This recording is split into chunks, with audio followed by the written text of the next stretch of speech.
to take out Lord Larry, the Lord Chief Justice. I said, where's this information coming from?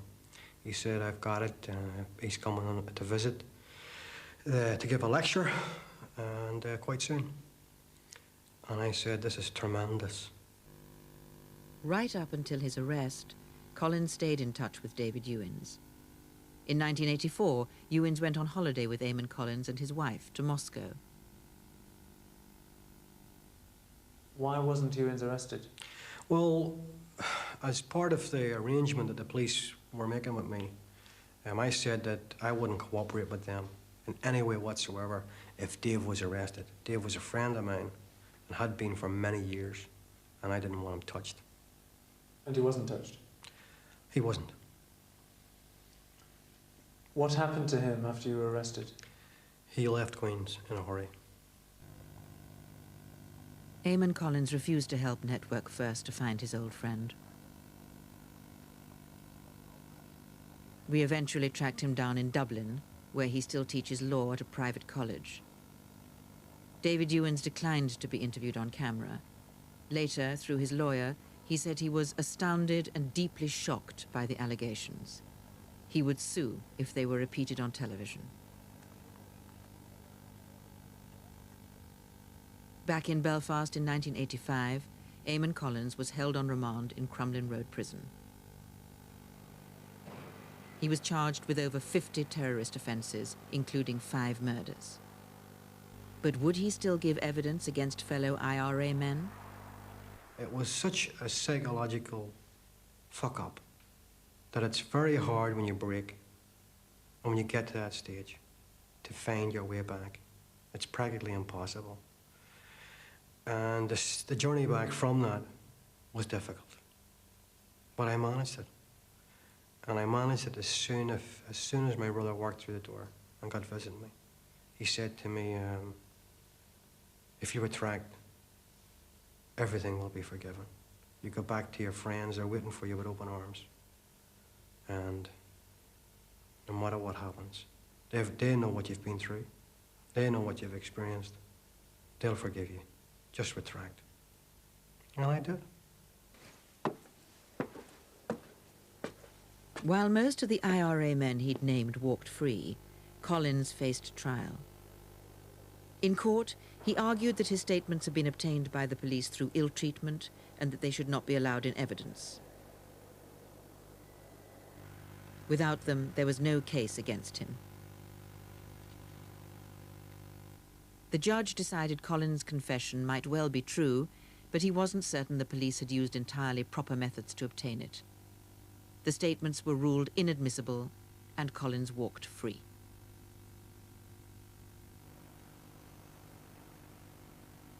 Collins had escaped British justice, and he cannot now be tried again.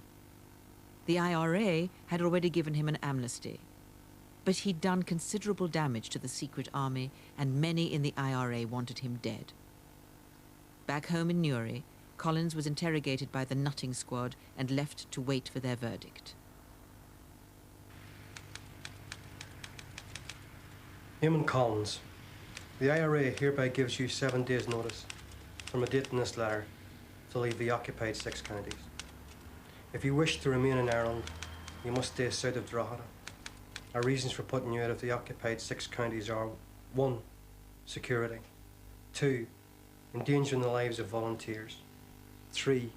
Jeopardising IRA activity in the 6 counties. We will be issuing a public statement that you will be executed at our convenience as soon as the 7 days have run out. Signed, P. O'Neill. That's what I got after giving 8 years of my life to the IRA.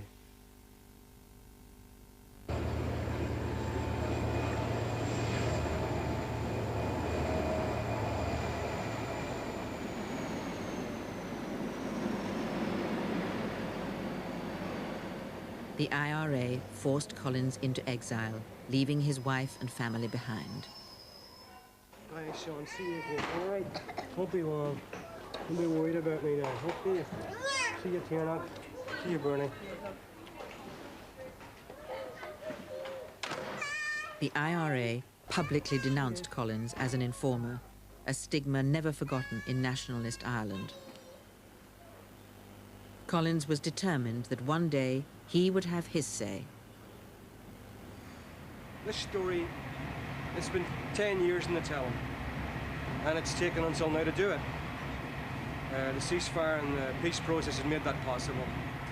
And I consider it to be an important record, not only for me and for my family, but also for this present generation and future generations, so that they will know the reality behind, the unromantic reality, if you like, the unheroic reality of what it was like to be involved in a campaign for a considerable period of time.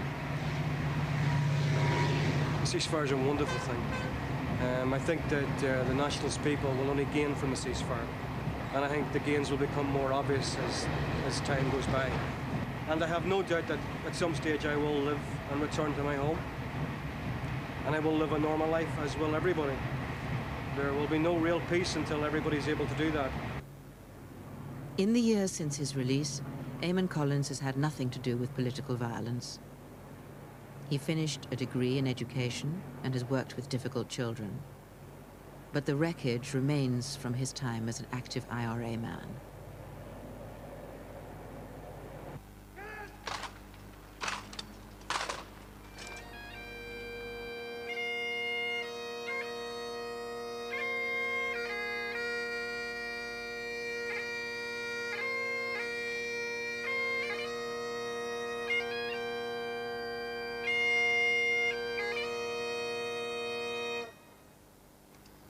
Prince Andrew recently unveiled a memorial to members of the Ulster Defence Regiment killed by the IRA.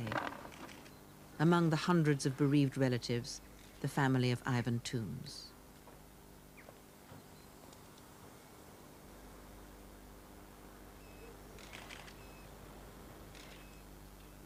I don't want to mouth platitudes to say I'm sorry for what happened.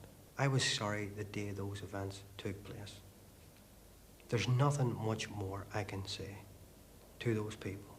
I just hope that as the years go on, that their pain of the people that they love and lost as a result of me and people like me is minimalized. We all suffered. Every person in the community suffered. We all lost people close to us and loved ones and people we thought a lot of. They suffered, I suffered. I don't want to insult them in any way. I don't want to make their pain any worse than what it has been. I'm sorry for what took place. I can't restore that person to them. So there's nothing very much more that I can say except that I'm able to live with it. On August the 31st, 1994, the IRA declared a ceasefire. The search for a lasting peace is underway. The sense of loss continues.